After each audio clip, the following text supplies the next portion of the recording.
आज मैं आपको जो कहानी सुनाऊंगा उससे आपको ये समझ आएगा कि अगर आप अपना काम खुद नहीं करोगे तो वो कभी नहीं होगा।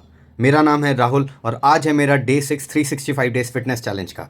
एक गांव के एक किसान का एक खेत घर से बहुत दूर था और वहां पर बड़ी बड़ी झाड़ियां उग गई थी। उन झाड़ियों में एक चिड़िया ने अपने घोंसला बनाया और अंडे दिए। कुछ समय बीता और उन अंडों से चूजे बाहर आए। एक दिन किसान अपना खेत देखने आया और जंगल को देख के बोला, अरे मैं कल ही अपने किसी दोस्त को यहाँ भेज के इस जंगल को कटवाता हूँ। किसान की ये बात सुनकर चूजे डर के रोने लगे और जब चिड़िया आई तो उन्होंने सारा हाल कह सुनाया और चिड़िया बड़े शांत स्वर में बोली, बच्चों डरो मत, कल कोई नहीं आएगा। और अगले दिन कोई भी नहीं आया। फिर कुछ दिनों बाद किसान खेत देखने आया। अब जंगल को देख के किसान ने बोला, अब मैं अपने किसी रिश्तेदार को भेज के इस जंगल को कटवाता हूँ। और उसकी ये बात सुन के फिर से चूजे रोने लग गए। फिर चिड़िया आई, चूजों ने चिड़िया को सब बताया और चिड़िया ने फिर से बोला, बेटा शांत हो जाओ, कल भी कोई नहीं आएगा। और ऐसा ही हुआ, अगले दिन भी कोई नहीं आया। फिर जब तीसरी बार किसान अपना खेत देखने आया तो जंगल को देख के उसने बोला, इस बार मैं अपने सगे भाई को भेज के जंगल साफ कराता हूँ।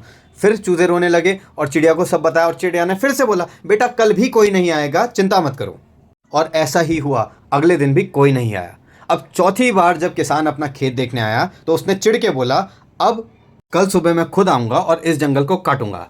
चूजे उसकी बात को सुन रहे थे। शाम को जब चिड़िया आई तो चूजों ने सारा हाल कह सुनाया। अब चिड़िया ने बोला, बेटा कल ये जंगल कट जाएगा, अब आप लोग बड़े हो गए हो, कल सूरज की पहली किरण के साथ हम यहाँ से उड़ जाएंगे और नया घर ढूंढेंगे। अगले दिन सूरज उगते ही किसान जंगल काटने आ गया और जैसे ही उसने जंगल काटना शुरू किया, चिड़िया अपने बच्चों को लेके उड़ गई।